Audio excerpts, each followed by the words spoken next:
We are fortunate to be joined by Lima Warriors head coach Sean Liles, who just picked up his second coaching victory, and we have some stats for you, sir. So I know that, you know, they only brought 16 guys, but it's still got to feel good to win. Yeah, a win is a win, you know, but it's hard to get in a rhythm when you know you're playing against short competition. You know, when they do that, you just basically try to go out and run all your plays that you can and get some practice in. Now, were you guys able to, like you were talking about, work some new players and able to get some work on new formations and maybe things that you might have to use down the line? Yeah, we did that the first half and then halfway through the third quarter. So we even mixed some different players that don't get a whole lot of playing time in the first half too, to get them in rhythm. I was just informed that you had a rare opportunity to everybody that dressed was able to get into the game. Was that a thing that you talked about beforehand? Yeah, we knew, like we said, we knew they was coming light, so we wanted to jump out on them early and then get the guys that don't get a whole lot of playing time in some playing time, you know. So we're going to be off next week and then we'll be on the road for 3 weeks. So, you know, we'll be right back with our starters and everything next week. How hard did Tyler Obringer beg you to go back in at tailback?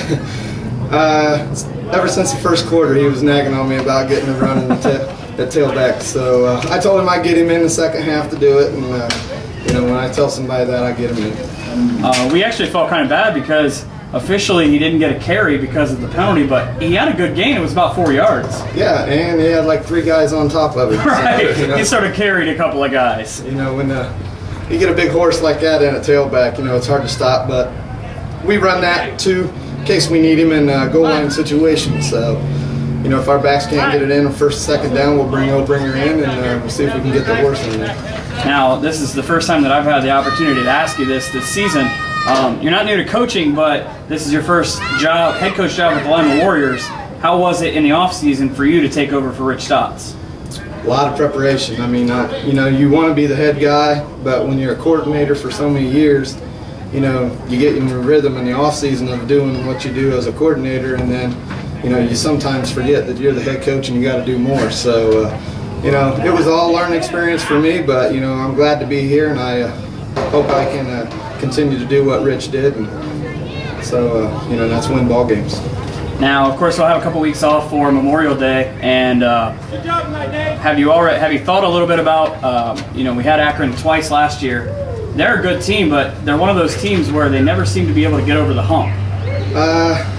Coaching.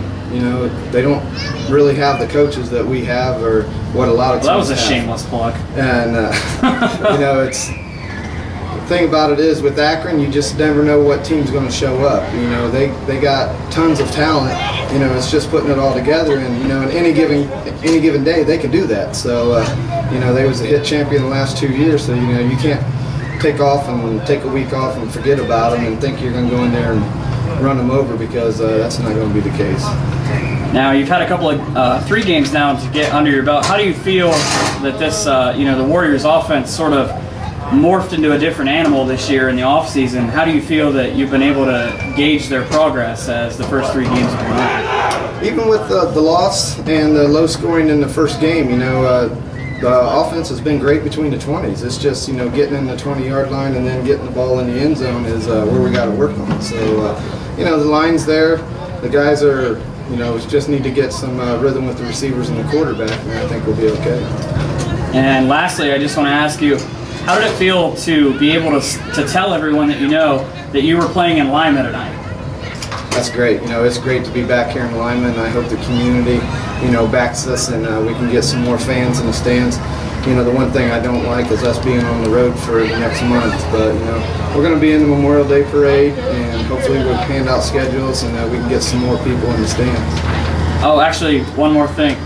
Which was more impressive to you, Kane running people over on that drive where he scored on the 9-yard touchdown run, or the run at the end by David Johnson?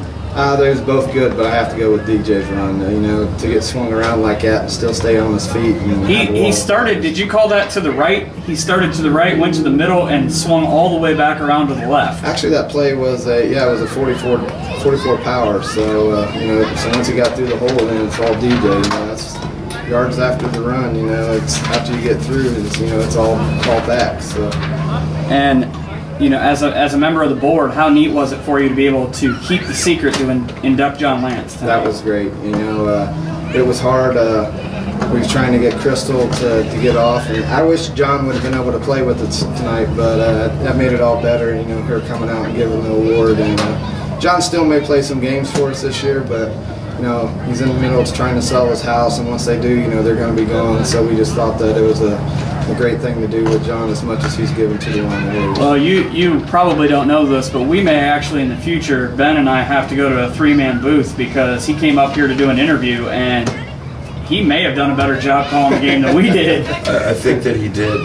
I don't think there's anything that he can't do. John's an all-around athlete, and I wish him the best of luck with him and Crystal and the family. And I'd love to have him, keep him on the field, but he's been a great asset to this team, and I wish him all the best of luck. So. We've been fortunate to have Warriors head coach Sean Liles, who picks up his second victory as the Warriors head coach here for a couple of minutes. The Warriors win 53-0. The next time you'll hear us is in Akron on June 2nd. So for Ben Sherman and Mike Hirn, we'll say so long from Lima Stadium.